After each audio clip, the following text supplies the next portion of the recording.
Willie D Live. What's up, family? If it's your first time checking out the show, let me know what city, what state you're coming in from. If you're outside of the U.S., let me know what country you're representing. Throw up your flag. Family, I need you to smash up the likes, smash up the likes, smash up the likes. Also, if you have not done so already on YouTube, after you subscribe, there's a little bell next to your subscribe button. Go ahead and click that thing so you can get your notifications each time I drop a new video like this. That way you'll be in the loop. Horrible news, fam. Horrible news. Horrible news coming out of the music industry. D'Angelo, Michael Eugene Archer has transitioned. Man, this is hard. This is difficult to report on because this caught me off. This caught me completely off guard. I didn't even know that D'Angelo was going through something.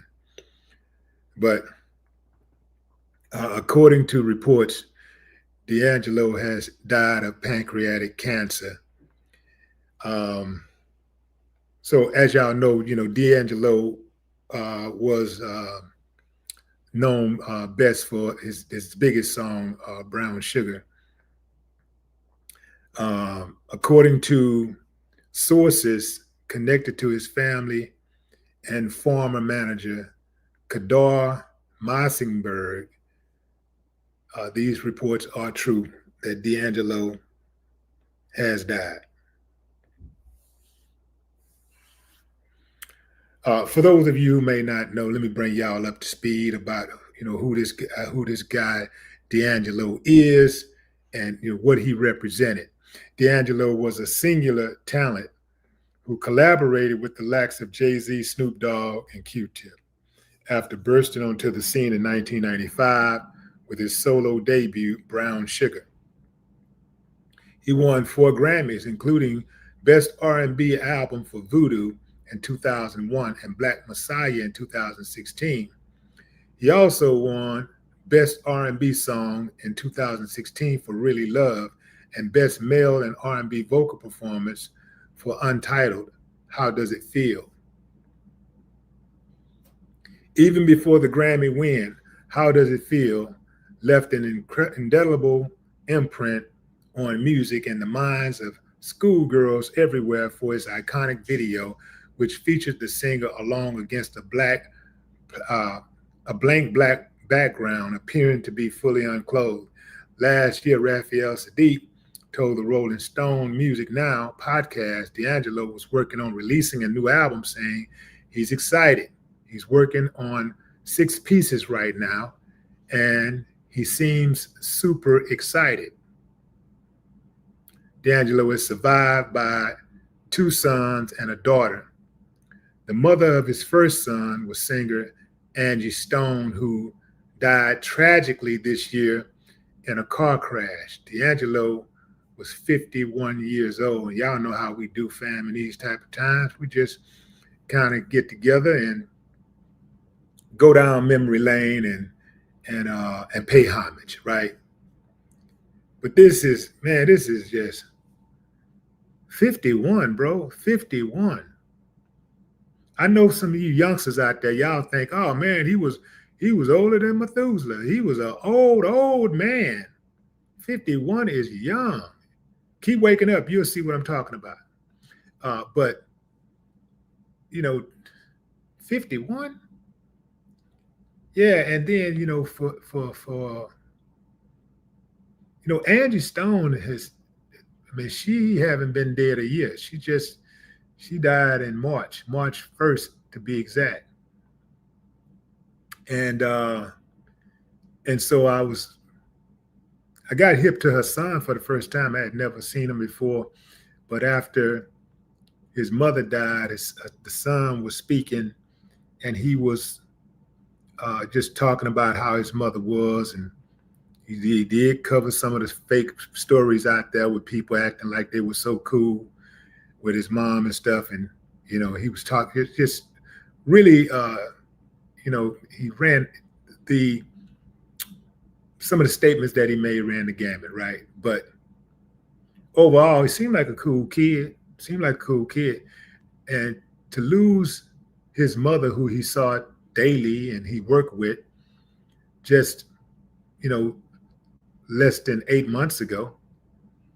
And then now his dad, first he loses his mom in a car crash, and then he loses dad like this. Um, Damn. Let me tell y'all something, fam. Y'all might not talk to your dad as much. You might be taking that for granted. You might think that it's cool. He gonna be all right because dad is strong. He don't. I ain't got to check on daddy because he's strong. Man, you better check on your daddy. Check on your daddy. Now, some of y'all, I ain't talking about y'all that who gave up on your dad and don't give a damn and said he F this, F him. He ain't never did nothing to me. I ain't checking up on him. I ain't talking about y'all. I'm talking about the ones who out there who think everything is cool. You cool with your dad. Y'all ain't really got no issues. Y'all ain't got no major issues. Ain't nothing really stopping y'all from seeing each other if y'all want to see each other. I'm talking about y'all. You better pick up that phone and call your daddy. I'm telling you what I know. I ain't telling you what I heard. Shit, daddy need love too. Daddy out there, most of the men that I know, everything they do for their kids. I'm talking about the men I know. I ain't talking about who some of y'all might know. I'm talking about I said most of the men that I know, everything they do for their kids. If you want to get them riled up, if you want to get them excited, if you want to get them angry, mess with their kids. Yeah. Now, obviously, you can't tell your kid this is how you feel every single day because they'll think something wrong with you. But most of the men, most of the men that I know, they care deeply about their children. And sometimes I think that children, and I'm not saying that's the case with this, I'm just thinking of a father-son relationship, right? I'm not saying this is the case with D'Angelo's son by any stretch of the imagination. I'm just saying that analyzing father-son relationships and the fact that a son just lost his father 8 months, less than 8 months after he lost his mother, right?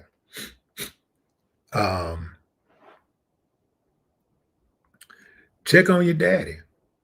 Check on pops. Because most of us, we know our pops to be strong. Dad is strong.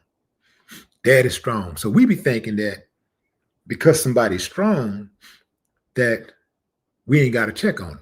Like they got it all, they got everything figured out. They don't want no company. They don't care about the phone calls. We think like that. A lot of us. Check on your daddy. Check on your daddy. Whew, man. This is a heavy one right here, man. This is a heavy one. And D'Angelo also, because D'Angelo one of those type of dudes who he stayed out the mix, like D'Angelo didn't get caught up in a bunch of mess, he wasn't online trying to be seen and showing off and this and that and the third or whatever. Even when he did that How Does It Feel song where he took his shirt off and stuff, and people were going crazy over him and stuff. Angie Stone told a story that he was really, really humbled by. Like, he was like, in fact, it wasn't even his idea to take his shirt off. It was the director's idea. And so he just did it. And then y'all saw what happened. But he wasn't into himself like people were into him. Very humble dude, this is just it's sad, but it's also a reminder for us to get our affairs in order. Get your affairs in order, because death don't just come like a thief in the night. It comes like a thief in the day also. Get your affairs in order. You know, I was talking about this yesterday, making funeral plans. You know, I know that for many of us in the Black community, that's still kind of like a taboo. Oh, I don't want to talk about that. Oh, I don't want to talk about. You start talking about death planning, and families immediately. Well, was something wrong with you? You wrong? What's wrong? Why are you talking like that? No, man. I'm planning. You got to plan. Look, this is how I see it, fam. I'm gonna be dead longer than I ever was alive, right? I'm gonna be dead longer than I've ever been alive. So if I'm planning while I'm alive, why not plan for death? You know what I'm saying? Like, why not plan for death? I'm gonna be dead longer than I ever was alive. Why not plan? No, why not make the plans? I ain't saying looking forward to it. Now, planning and looking forward to something is two different things. So I ain't looking forward to it, but I am planning. I am planning. And many of us, we got to get used to that, And I know I'm kind of going in a different direction with this, but it's all associated. Because a lot of us don't think about that until death happens, till something happens in the family or something. And I think it's just, for me, I don't think you have to be rich to have life insurance. I've seen families, poor families, who had life insurance. And when that person who was insured died, the beneficiaries were able to live even a better financial life. They were able to pay the house off, send the kids to college, start a business. If you really want to, if you really want to break the family financial curse, get some life insurance. Get some life insurance. And it's so cheap to get so much. Look into it. Get some life insurance, because you're guaranteed to hit. It's better than playing the lottery. A lot of us, we play the lottery and we lose all the time. Most of us who played the lottery are in the hole. I know I'm in the hole. Most of us who gamble, who go to the casino, are in the hole. I know I'm in the hole. That's why I stopped gambling. Lottery, I ain't played the lottery in about, I think the last time I probably played the lottery was about 6-7 years ago or something. But, that's gambling. You ain't guaranteed to hit on the lottery. You definitely ain't guaranteed to hit at the casino. You ain't guaranteed to hit. With that life insurance policy, you guaranteed to hit. You guaranteed. Get that life insurance policy. If you serious, look, fam, look, if we can get our hands on some money and enjoy, if we can get a windfall and enjoy the money ourselves, that's the best case scenario. Enjoy the money and then enjoy it with the family and the children and everything. We can all enjoy the money together. That's fine.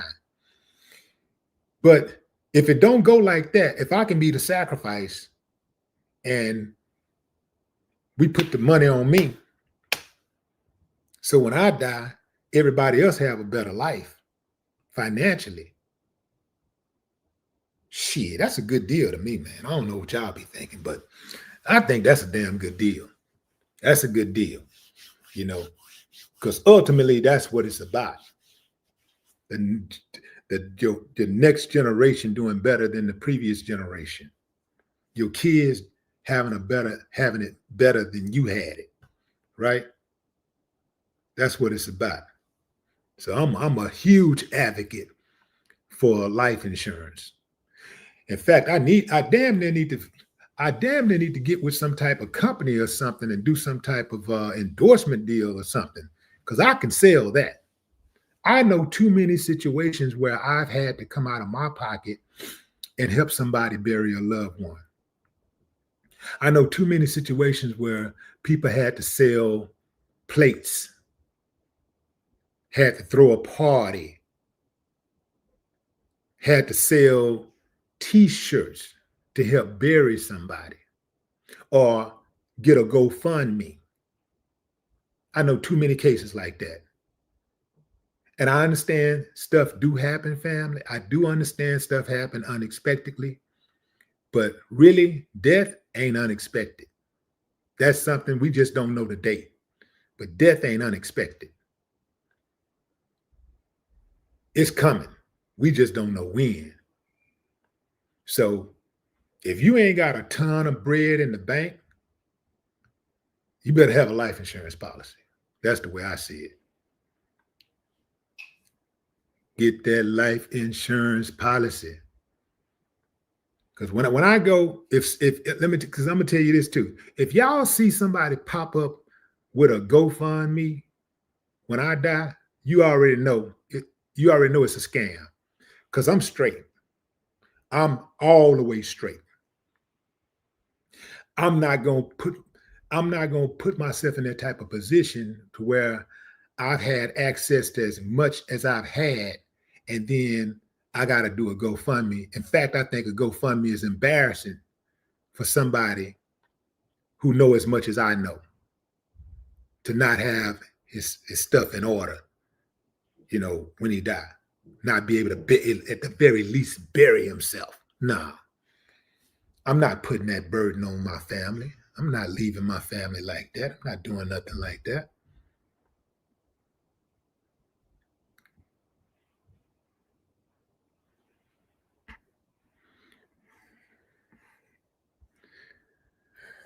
Tiana Scott says, be careful because some life insurance companies be buying other companies and the policies be changing. That's true. That's true. So you got to do your due diligence. Don't just go out there and get a life insurance blindly and think everything gonna be straight. Get the life insurance policy, get you a lawyer to look it over it. Get you a lawyer or somebody you trust, a business person, a financial advisor to look over it. Because you're right, there are a lot of crooked agencies out there. And some of these, I see them on American Greed all the time. They be popping up left and right. So I get that. Don't be fooled. Thank you, Tiana, for that. I like when y'all put that information out there, fam, because I don't know everything, and I don't pretend to know everything.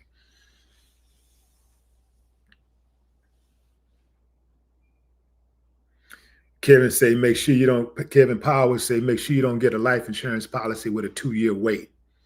That's more good information. More good information. Appreciate that, Kev.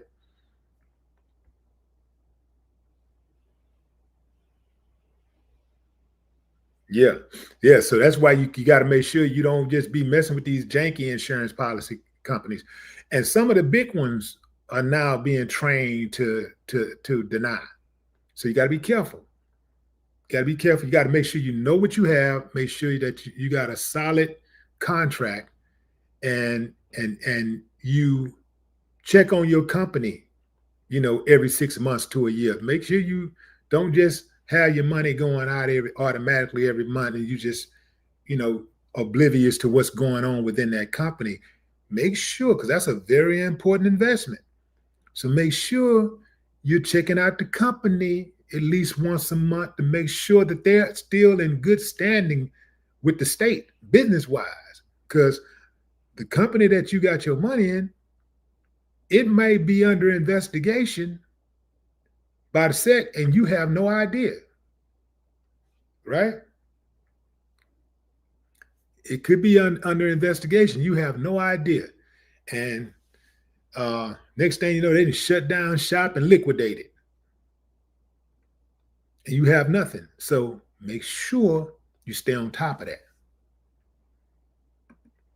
Y'all see that, fam? You gonna come here every single time. You gonna get some information and instructions to help you navigate through this wild, crazy, beautiful world. I can't do it. I cannot just jump on here and just be talking a bunch of nonsense when I have y'all attention, you know, uh, for especially when we're talking about something as serious as this. I can't just be on here talking a bunch of nonsense. This is my opportunity to give you some news you can use. Kind of like how it is when you go to a funeral and they got you right there. You in there now. They got you. And then they start talking. They be like, the pastor or somebody from the church might say, if there's anyone who ain't got it right with God, if you're not right, if you want to get it right, you want to make sure you have forever eternal salvation, come right now. And then you be kind of compelled because you're looking at that body in that casket and you're thinking to yourself, man, let me get right. So they get you right then and there because they know at that point you're more emotional and you're thinking more seriously. You're more focused on what's to come. So that's kind of what I'm doing to y'all right now. Like I'm telling y'all right now because I know every one of us right now are thinking about our own plight. We're thinking about our own life. We're thinking about our children, our parents right now,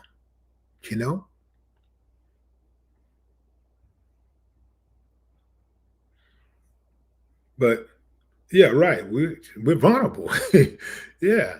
So D'Angelo, man, uh, let me see what Wikipedia got on D'Angelo. Born February 11th, 1974. Let me get it right here. Let me put up a pic of D'Angelo. Good dude, D'Angelo, man. Good dude. Good dude. But here's what Wikipedia says about D'Angelo. Michael Eugene Archer, born February 11, 1974, better known by his stage name D'Angelo, is an American musician. He first garnered attention after co-producing the single You Will Know for R&B supergroup Black Men United. His debut studio album, Brown Sugar 1995, was certified platinum by the Recording Industry Association of America and received widespread acclaim from music critics, who have credited the album for ushering in the neo-soul movement. His third single, Lady, reached the top 10 on the Billboard 100. D'Angelo then collaborated with artists such as Erykah Badu, Lauryn Hill, and then girlfriend Angie Stone. His next album, Voodoo, debuted at #1 on the US Billboard 200 and continued to receive critical acclaim. The album's lead single, untitled How Does It Feel, earned him the Grammy Award for Best Male R&B Vocal Performance, while the album itself won Best R&B Album. Following this period, D'Angelo became increasingly uncomfortable with his growing status as a sex symbol. This is what I was talking about with y'all earlier. This was followed by numerous personal struggles, including alcoholism, which resulted in limited musical output for several years. After over a decade spent mostly out of the public eye, he then released his third studio album, Black Messiah, in 2014. The album was met with critical acclaim and peaked at #5 on the US Billboard 200. The same year, D'Angelo was hailed as the next Marvin Gaye by GQ. His early life, and this is this type of stuff that I like to know about artists, because your early life tells me what helped shape you as a person, what helped shape your mentality to help you that help you decide which direction you wanted to go in. It helps me when I'm interviewing artists. It helps me, get some insight into their psyche, because you can be born into a family of 10 people and you end up going out into the world and becoming a brain surgeon, and the other 9 people end up just having a regular 9 to 5 job, not even a career job, just a 9 to 5 job. And so that ain't necessarily a bad thing, but compared to somebody who goes out and goes out to try to conquer the world as a brain surgeon, you know, uh, and put their name in the history books, that's a big difference. So his early life, it says Archer was born in South Richmond, Virginia. His father was a Pentecostal preacher and was raised in an entirely Pentecostal family. Archer's musical talents were discovered very early as a child.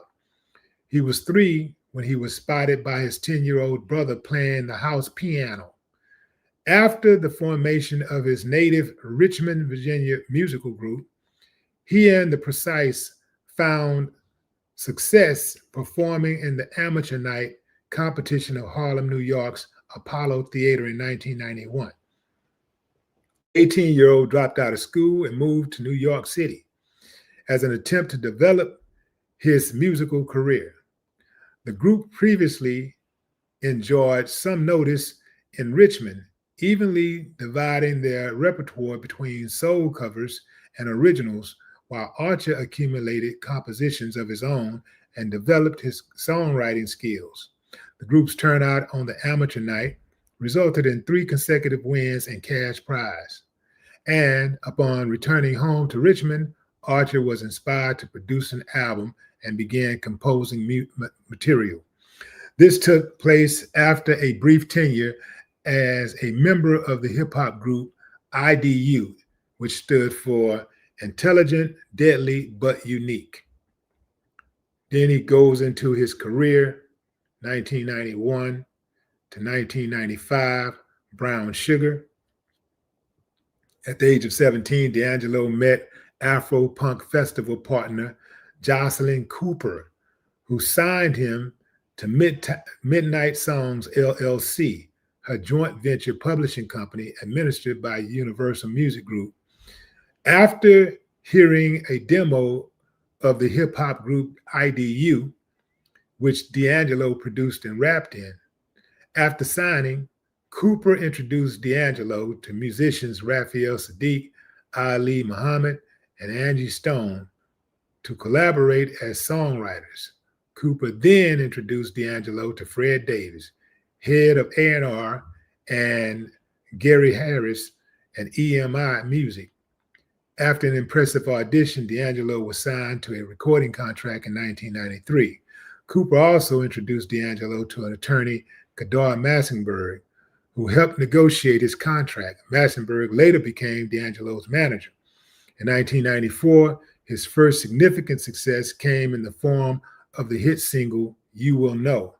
D'Angelo co-wrote and co-produced the song for the all-male R&B supergroup Black Men United, which featured R&B singers such as Brian McKnight, Usher, R. Kelly, Boyz II Men, Raphael Sadiq, and Gerald Levert. D'Angelo composed the music for You Will Know, while his brother, Luther Archer, Midnight Songs LLC writer, wrote the lyrics. Originally featured on the soundtrack to the film Jason's Lyrics. The single peaked at number 5 on the Hot R&B hip-hop singles and tracks, and at number 28 on the Billboard Hot 100. The music video for You Will Know featured D'Angelo as the group's choir director. He reprised the role for the live performance of the song at the Soul Train Music Awards. That same year, he wrote and produced the song Overjoyed for the Boys Choir of Harlem, which appeared on the studio album, The Sound of Hope, 1994.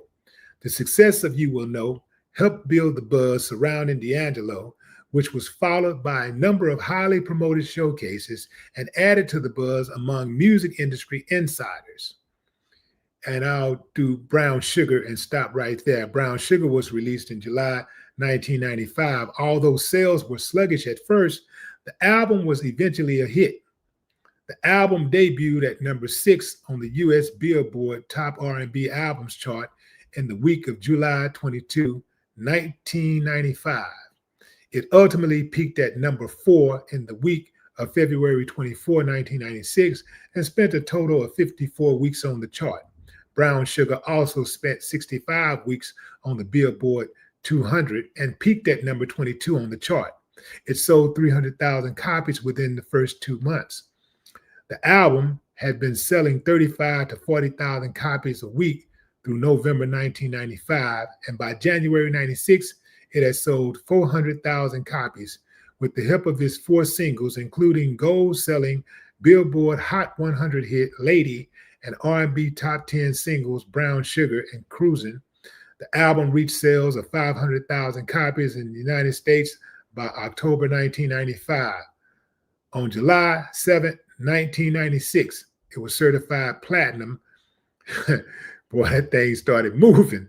It was certified platinum by the Recording Industry Association of America following shipments in excess of 1 million copies in the U.S. The album was certified gold in Canada on May 9, 2000. Its total sales have been estimated within the range of 1.5 million to over 2 million copies. And there's a lot more, because D'Angelo did a lot more. But it talks about the reduced activity and Voodoo, the album Voodoo, his personal struggles and delayed album. Yeah, it talks about, personal stuff, Black Messiah and Unshaken, Versus, and upcoming 4th album, 2021.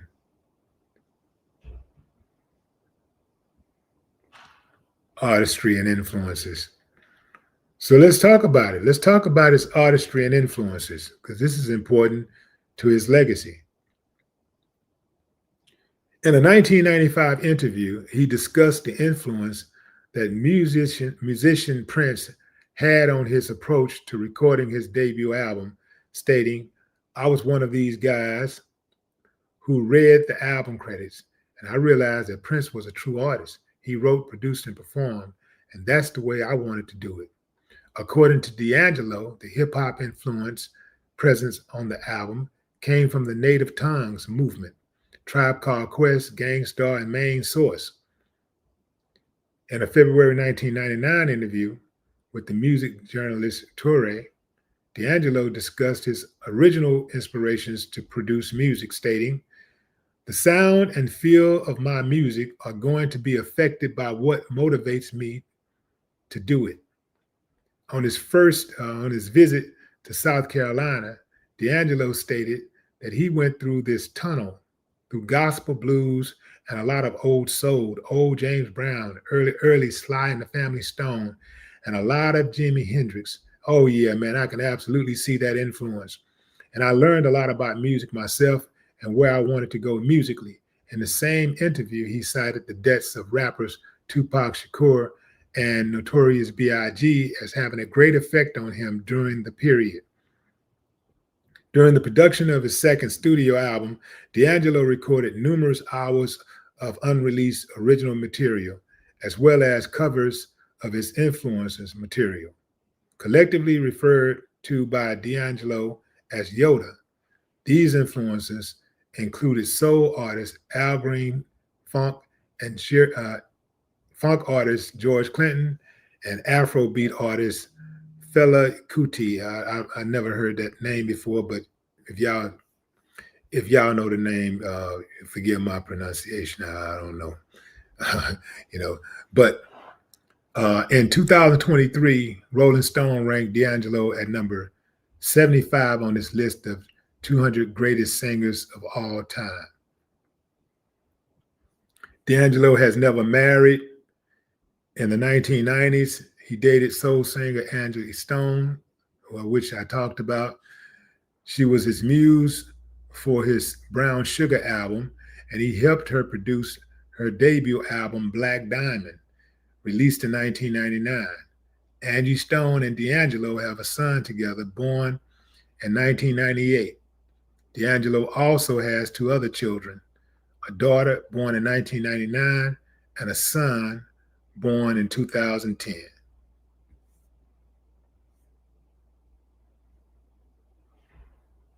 Talks about his last tour, The Second Coming, in 2015, and the last album, Black Messiah, 2014.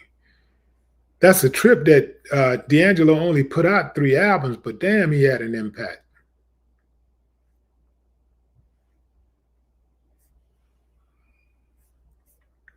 So I think it seemed like to me, like D'Angelo was one of those type of artists. D'Angelo was one of those type of artists that,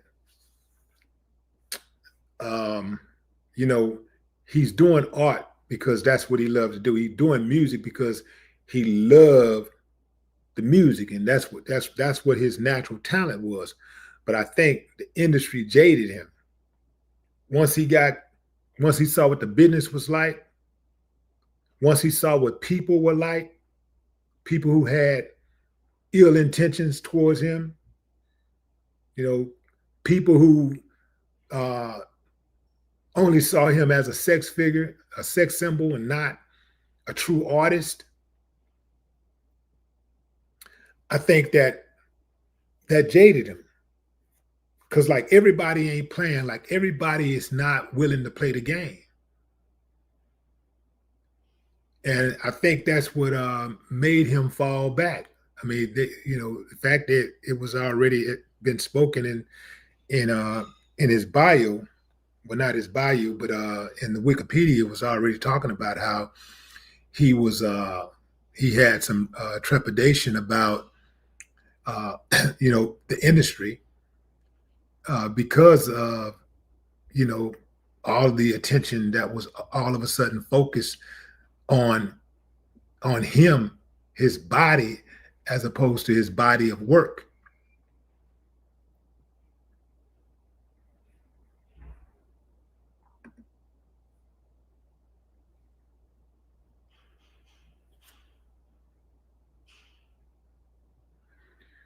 What's up, Captain? Said he was just listening to Untitled this morning. China Carter. What's up, China?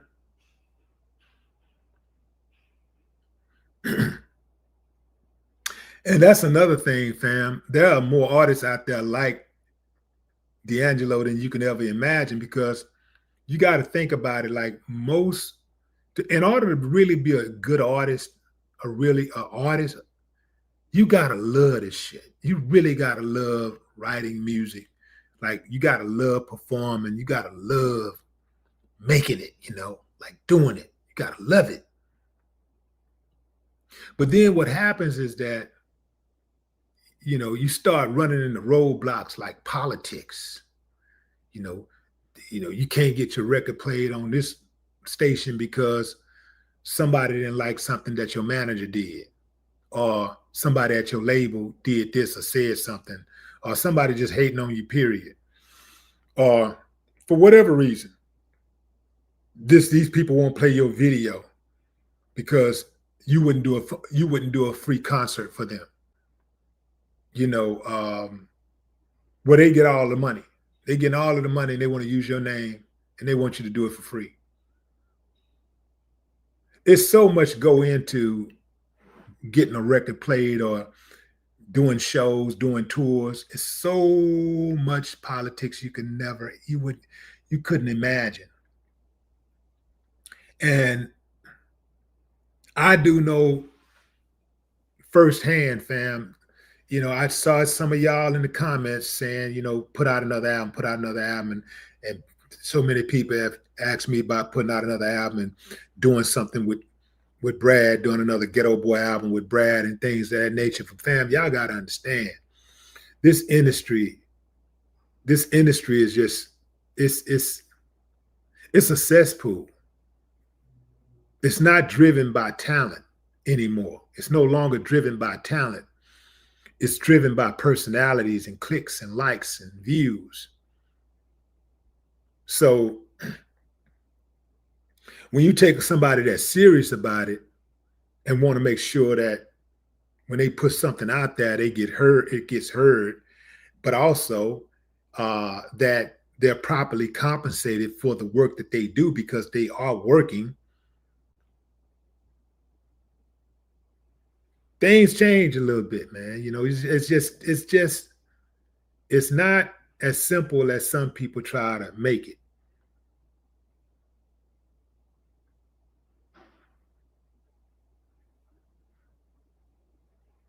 Yeah, it's not as simple. Like I was talking to Choke No Joke the other day on my podcast, and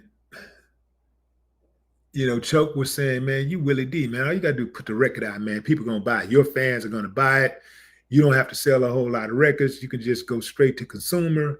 You don't have to deal with the streaming stuff and all of that. But I'm here to tell you, fam, that people that come from my era, my generation, they do not buy music and they only go to shows once or twice a year. I'm talking about they only go to see a classic or what some people call old school shows once or twice a year. And when they do go to the show, let me show you how they get up and leave.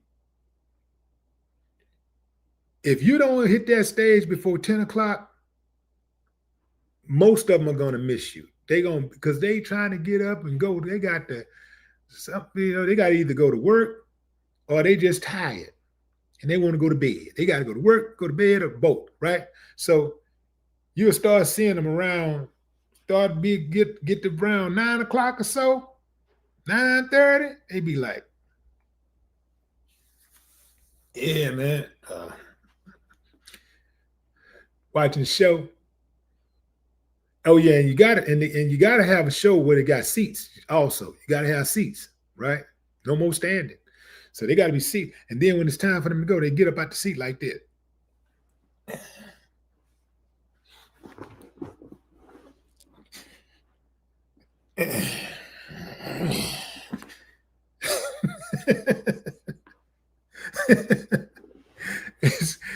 So fam, I go to the shows and I know I've seen the shows where people really don't go to these concerts but once or twice a year. And if they go, and it's always the show that they gotta call the show something like Legends this, the legends of the legends, and this. It's got to be something like that instead of just being a show. Because when you look, and this is one of the reasons why hip hop suffers so much. When you go to those rock shows, the rock artists can share the stage with the newest artists out there because they don't box themselves in with legend, old school, stuff like old school. They don't do that. They just have a show. And Rolling Stone is on the show, Taylor Swift's on the show, whoever. They just on the show. And so they blend, they mix a lot better. We gotta have us over here, them over there. And I get it to an extent because the music is a hell of a lot different than what it used to be. Some of these artists today, they mumble rap and they don't even know how to perform. So that's a big mixed bag, but that's why you got to go for the biggest. You got to go for the ones who actually, the artists out here today that know how to perform, who take their shows seriously and who take lyrics seriously. And you put those type of artists on the show, the older people are going to respect it because they understand them. They're saying something. They're performing. If you put somebody on the show, if you put somebody on the stage and you don't even know their music, and I bet you all of y'all can attest to this. If somebody get on that stage and you ain't never heard one song they ever sung, but if they get on that stage and show up and show out, they're gonna have your attention. They're gonna have your attention the entire time, and you're gonna be like, oh, okay. You might have had some you might have had a prejudgment about that person before they started performing. But once they get into it, you're gonna be like, damn, now that's good. That boy, that good. That boy gonna be somebody. Oh, that's dope. You know, you start vibing to it. If it's dope, it's dope. Performing. That's where it comes down to. Performing. So, people ain't doing it. People in my age group and people that might be a little older than me or a little younger than me or whatever, what we do better than anything when it comes to music is complain. We're not buying music. We don't buy music. I bet you if I took a poll right now and I said, how many people over 40 bought a song in the last month? It'll be damn near zero. Bought an album in the last year or 2 or 3. It'll be damn near zero. So we talk a lot of shit. Man, that's weak. That's it. Man, I want to hear something real. Then when something real, somebody puts something real out there, what's the next thing? Oh, I ain't even know it was out there. I ain't know nothing about it. You don't support it. So it costs money to make them records, y'all. It costs money to pay for that studio. It costs money to get those producers in there that know how to produce, because they got bills to pay too. It costs money. Then you got to promote it. Putting that music on Apple, where it can be on iTunes, where it can be seen, ain't cheap. Putting that music on Spotify, where it can be seen, ain't cheap. Putting that music on the internet where it can be seen ain't cheap, unless you got a big platform.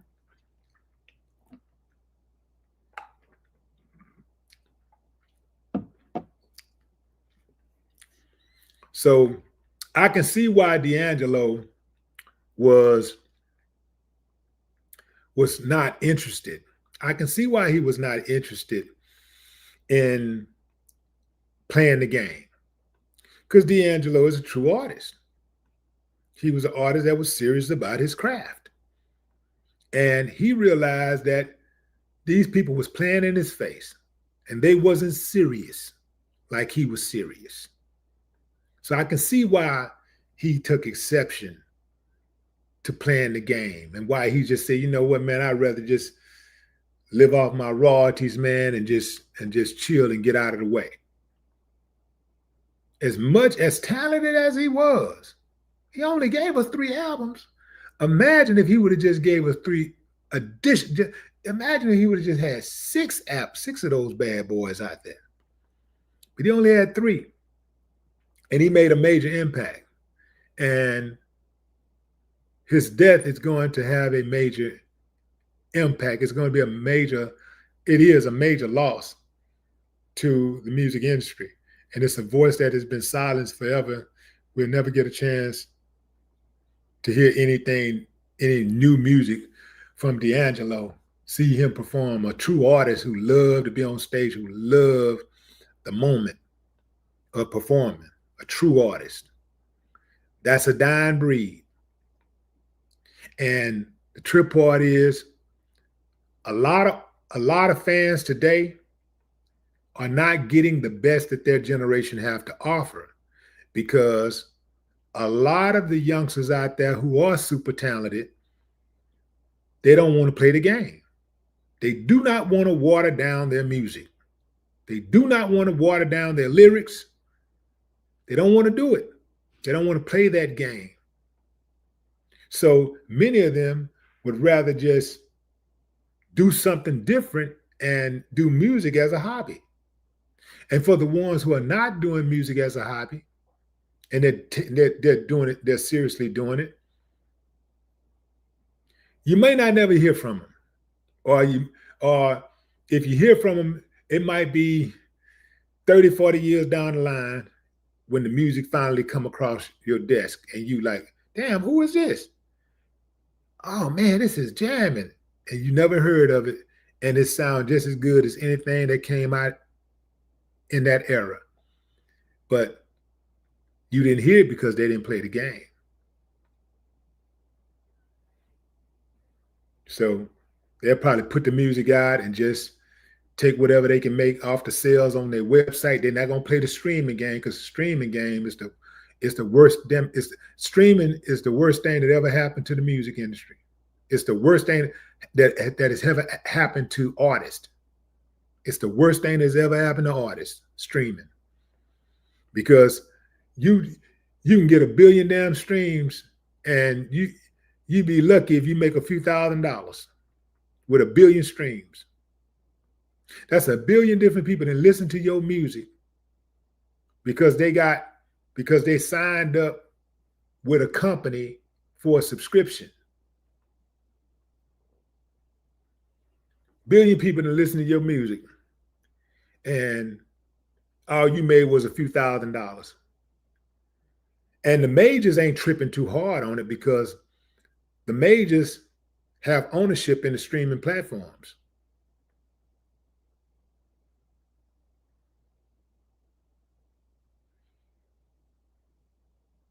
Some of the newer artists, they cool with playing the game, with the streaming game, because that's what they grew up with. That's all they know.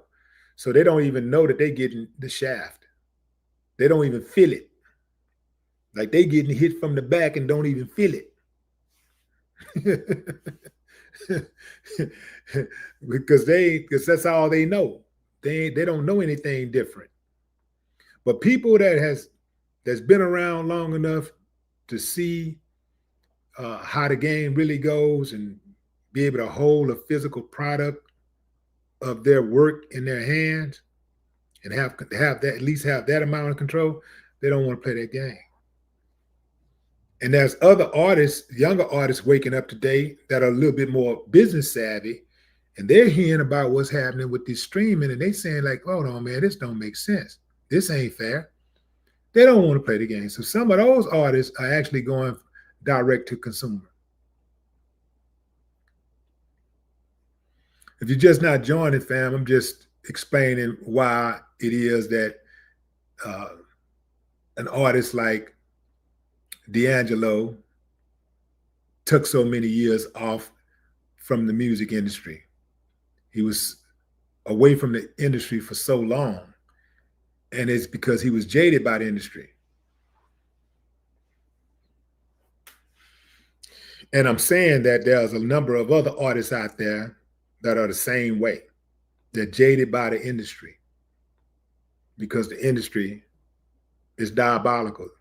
It ain't even the industry, it's the people in the industry that's diabolical. They greedy. They are greedy.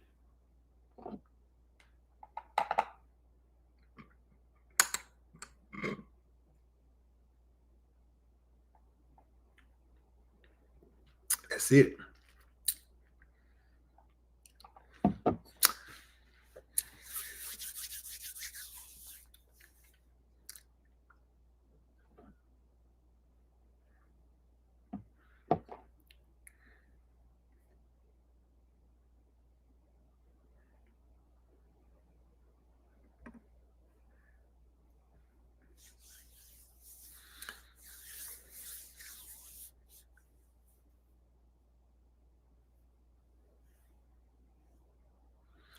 Joe Holmes, what's up? Appreciate you.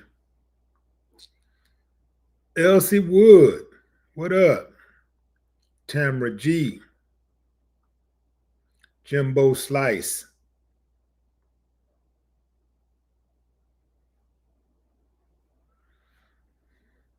Yeah, that's probably why Angie Stone and D'Angelo were kindred spirits. The reason why they got along so well is because, they had similar experiences with the music industry. I mean, Angie Stone, from what I understand, had been writing for other artists for years before she got her break. Before her and D'Angelo hooked up and started making her music, she had been writing for other artists for years. They wouldn't give her no action. So yeah, The industry can do you dirty, but I say if you have talent, if you have like when I let me back up. I won't even say talent. If you have a gift in music, if you have a gift, because you got gifts and then you got talents. See, a lot of people are talented cooks. A lot of people can cook. They can cook. That's a talent. Being a chef is a gift. A chef. See, because people that cook, most people that cook, they just cook, put the food on the plate, boom, boom, boom. Yeah, that tastes good. Yeah, cool. The chef, you know, he uses words like culinary, art. You know, they have degrees. You know, they don't just cook and get caught up in the the taste of the food. They're caught up in the texture, the ingredients, not just the ingredients, but what are the origins of the ingredients? That's a chef. Chefs get involved in the presentation and all of that stuff. This stuff, they look at food like an art. See, everybody ain't got that type of eye or even interest. We just want it on our plate and we want it to taste good, and that's cool. So it's a difference between a talent and a gift.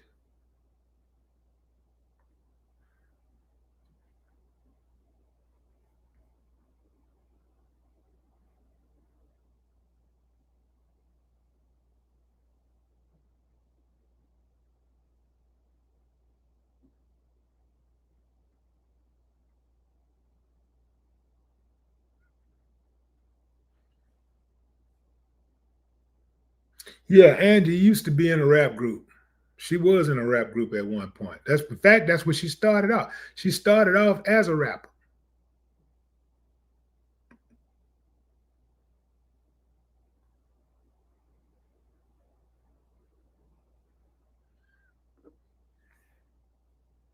But I say if you got a gift, if you got the gift, use the industry. Don't let the gift go to waste. You got to figure out a way. If you have a gift, you got to monetize your gift. You should figure out a way to monetize your gift. Because, see, a gift is something that comes, it's easy for you to do, but it's hard for most people to do. That's a gift. Easy for you to do, hard for most people to do. Most people is hard, but it's easy for you. That's your gift. That's different from a talent. Because there's a whole lot of people can have a talent, but a gift, that's something different. So I say if you have a gift, monetize your gift, figure out a way to make it, to use it to your advantage. And don't get caught up in the emotional part of it. Don't let your emotions supersede your expectations.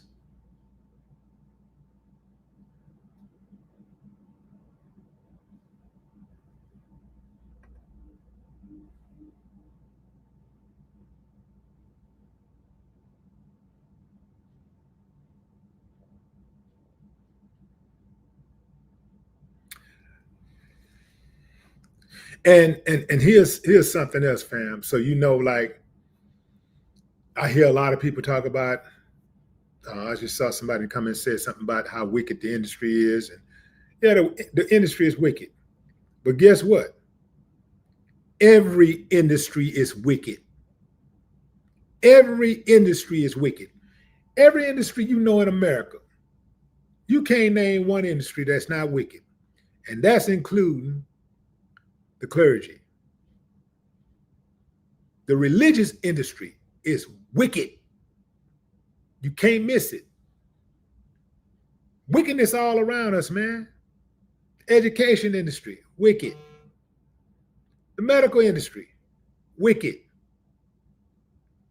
The political industry, wicked. Law enforcement industry, wicked. Construction industry, wicked. Real estate industry, wicked. Agricultural industry, wicked. Organ industry, wicked.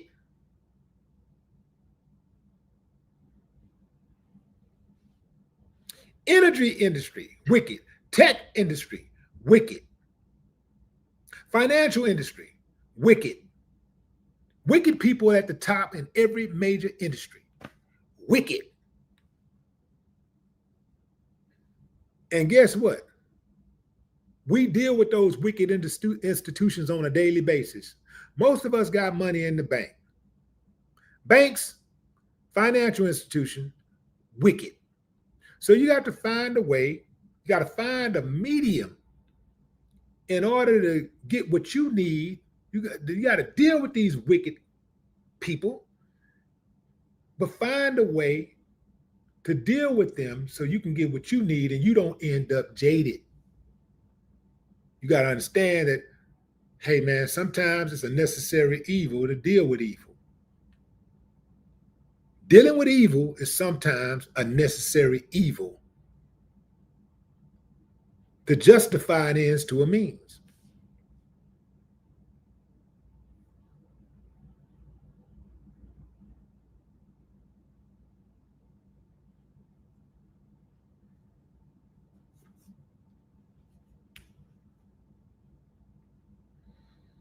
Somebody say you can't bargain with Satan. That sounds good. I normally don't read all cap, but I had to read. I went on and read that because I see that a whole lot. It's like a copy and paste statement. I've seen that a whole lot. You can't bargain with Satan. We bargain with Satan every single day. I know you don't like to hear it. We're bargaining. If you're on the internet right now, you're bargaining with Satan because the internet is got Satan written all over it.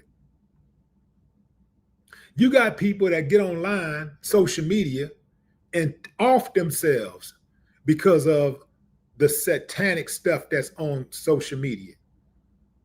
The people who are the devil advocates come in abundance on social media every single day.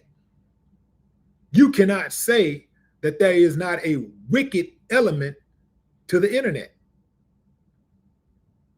Social media has a wicked element. You have to figure out how to deal with that and navigate through it if you're going to be on it.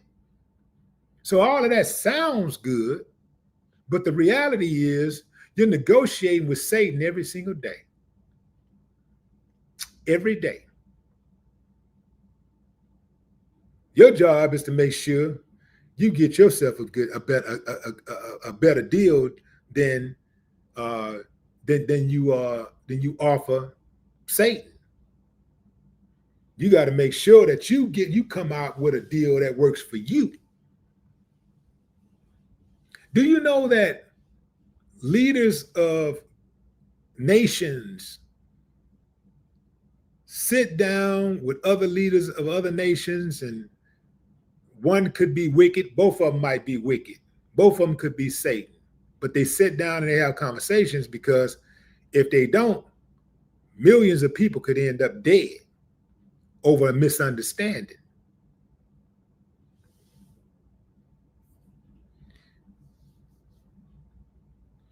Many of y'all right now are listening to this podcast. You're at work. You know, you've seen things on your job that is very devilish. You've seen things on your job. You go like, man, it's messed up. But you go there anyway because you know you got to pay your bills. And you try not to get engaged in the devil's work. You try to mitigate damage, but you're still doing business. You're still negotiating. Every day you go to work, you're still negotiating with Satan.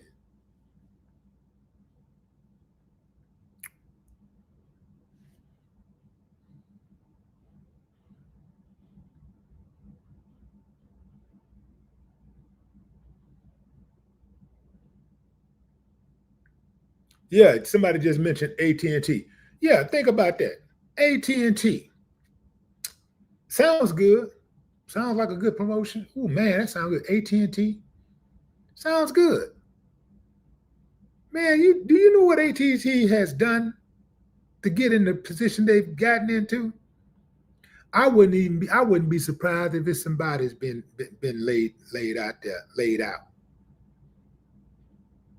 You have no idea how much crime and corruption and murder is attached to some of your most successful companies. Chase Bank and Wells Fargo once insured slave owners.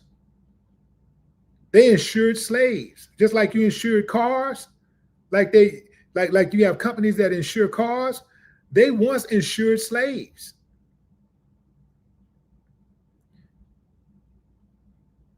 They owned slaves. Yeah. Some of your biggest universities owned slaves.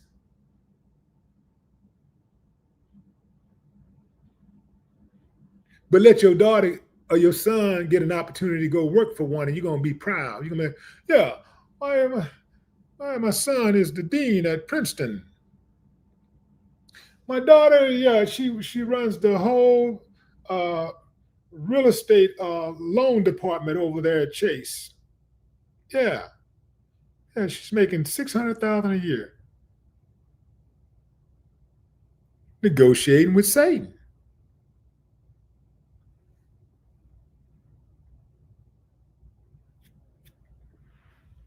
Maybe that's what a whole saying, keep your enemies keep your enemies close. I mean, keep your friends close and your enemies closer. Maybe that's where that come from.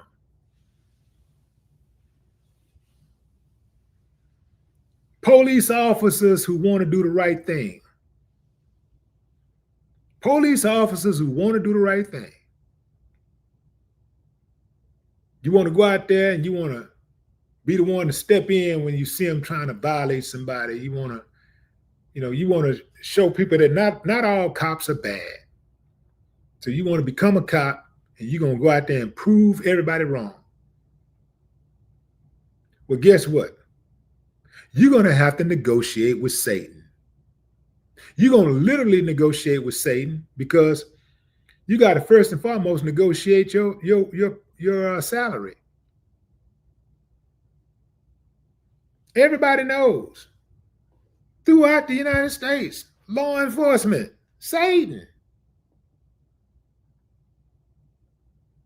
How is it that when a good cop come in and do the right thing, that cop becomes the enemy? And the bad cop, who is always doing the wrong thing, ends up getting a promotion, and the guys want to hang around him more than they want to hang around the whistleblower. Y'all remember that scene from American Gangster where, what's that dude named Russell Crowe came in there with that money that he had got from, I think, of some drug dealers or something. But he got the money out the trunk and he had the corrupt cop with him. That was his partner. And the corrupt cop was saying, man, let's get the money, man. Nobody ain't gonna know. They're not gonna know. They won't know, man. Let's just take it. And he was like, no, we're gonna take this money in. The dude was like, corrupt cop was like, man, I'm trying to take that money, man. Damn, you're gonna take the money in. So when he got the money and took the money into the evidence room at the police station, as he's walking out, the other police officers who are sitting around looking at him like, and they didn't want to be around him because they like, this motherfucker right here is out here doing the right thing. That ain't what we do over here. We corrupt. We steal, we kill, we hurt people. We rob people. He won't do that. He's disgusting. But in order for him to go get this one guy, played by Denzel Washington, he had to negotiate with the devil. In order to get the job, he had to negotiate with the devil.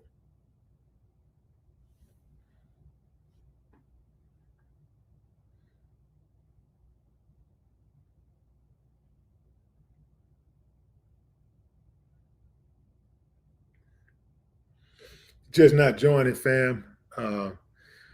We're having a conversation about um, D'Angelo, who passed. Uh, it didn't say exactly what date D'Angelo passed. I'm waiting on that. And Wikipedia hadn't even updated his. I guess it should be updated by now, but let me see. Yeah, it's updated. They finally updated it. So I brought y'all the news before Wikipedia put it out there. But yeah, they're saying he died today. So he died today.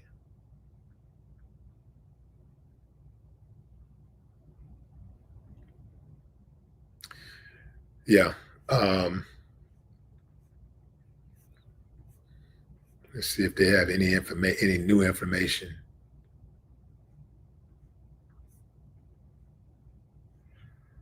D'Angelo never married. Born in the 1990s. In 1990, he dated soul singer Angie Stone.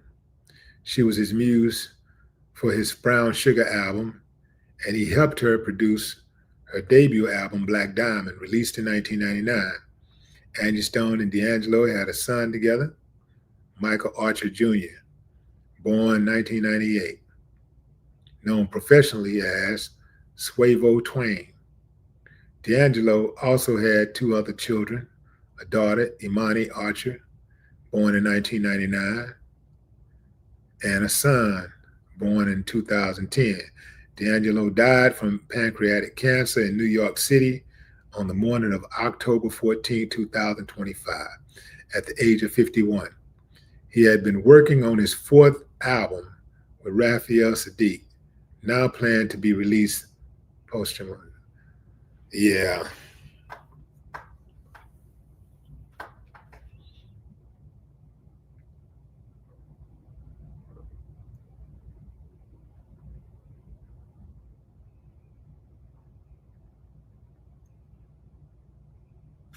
Yeah.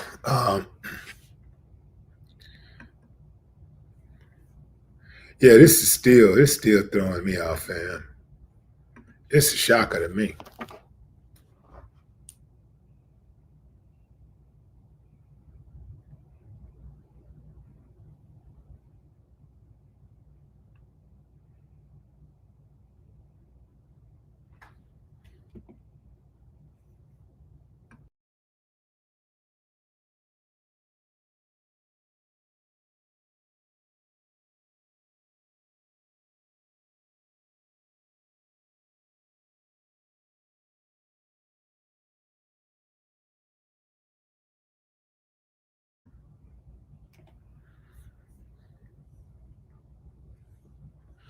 So D'Angelo's fourth album will be released posthumously. It's the album that he did with Raphael Sadiq. That should be pretty good. They got that, both of them, they got that neo soul thing wrapped up. So super talented dudes. That should be a very, very good album.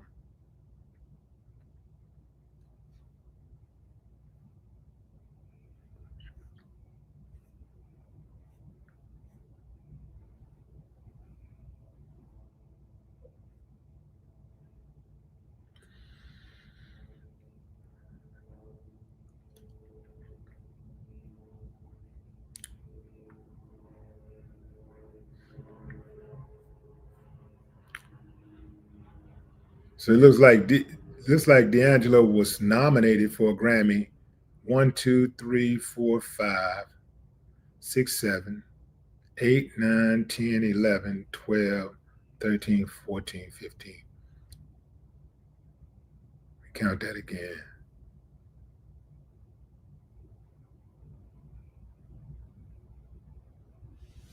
14 times. Nominated 14 times. He won 4 times.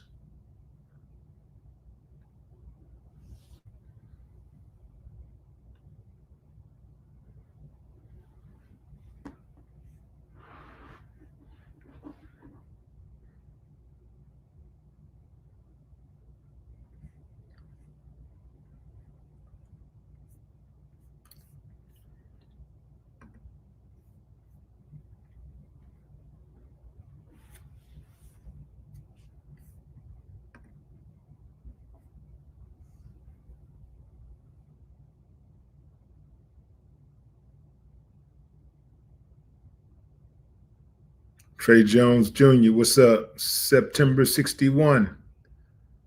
Lolita Cunningham. Carlos Jones. TJ.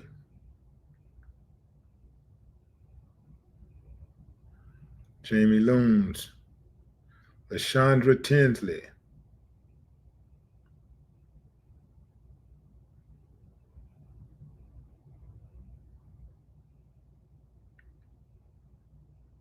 Said Aries. Aries Fire.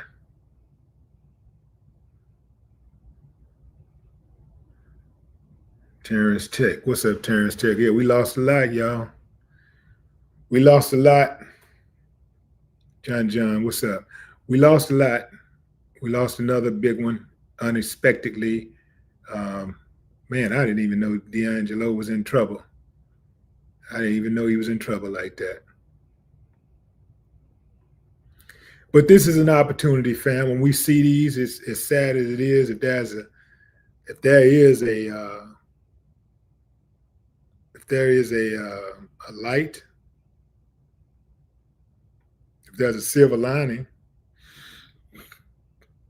it's that it gives us an opportunity to work on our own health and so that we can extend our own lives. Right? It's a reminder to work on ourselves, because a lot of this stuff, really, a lot of it could be preventable. I mean, a lot of it can be prevented. A lot of it. Not sure what D'Angelo's case was. He died of pancreatic cancer. I don't know how much he could have done to avoid it, but I do know a lot of these early deaths could have been prevented by us just simply eating better and exercising. And I haven't always done that, but I try my best to do it as often as I can. I try to be on it, man. I try to be on it. That's why every day I'm drinking. I got my greens. I'm getting my proteins. I'm taking my vitamins. See all of that. I started looking at food differently. I used to look at food like as something to satisfy my appetite. Now I look at food like food is my medicine.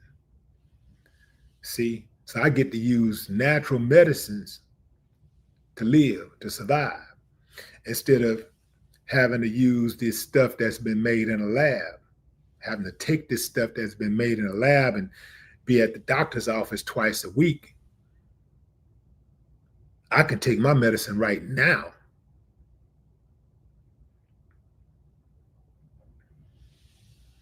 Yeah, so that's what I do, y'all. I'm taking my medicine right now. I don't want to take medicine. I do not want to take medicine. I don't take medicine. I don't like taking medicine because that medicine, they give you medicine, and it's supposed to cure this one thing or help with one thing, but it's helping with that one thing and it's damaging something else.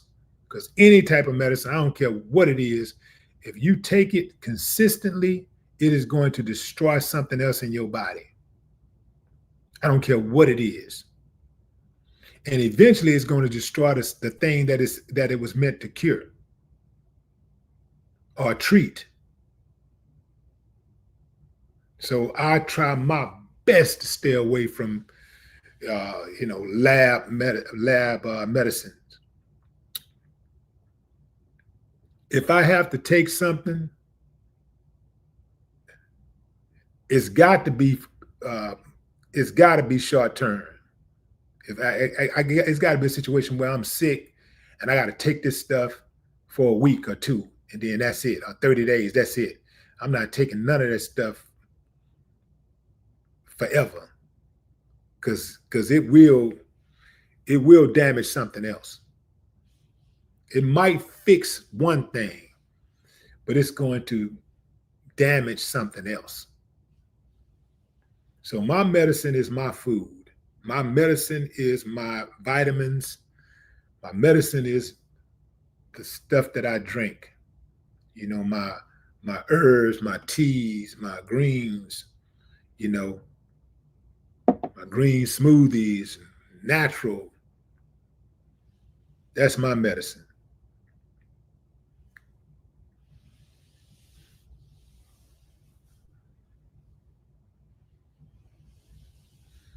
That's a good point too. Who was that? Carlos Jones talking about I don't want just anybody around me when I get my diagnosis. Yeah. But it's also important to, like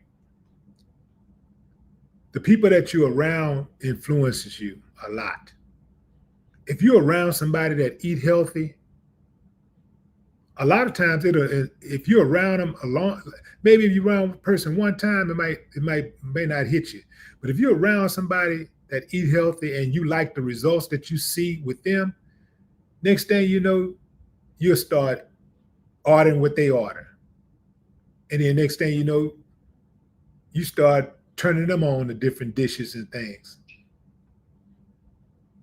If you're around somebody that don't drink and you go to eat lunch or something like that, if if they don't order a drink, a lot of times you don't even order a drink. You don't think about ordering a drink if they don't order a drink.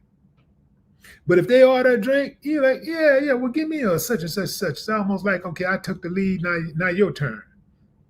So who you're around has a lot of effect on your behavior. And in this situation, the food that you consume.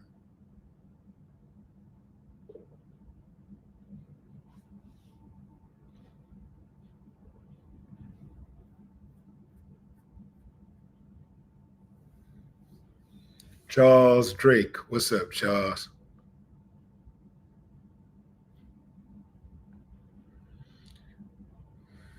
Let me see. Yeah, Judge Dress. That's my time, fam. I appreciate y'all joining live. Until next time, enjoy the rest of your morning, afternoon, or evening, wherever you are in the world. R.I.P. D'Angelo. No more talk.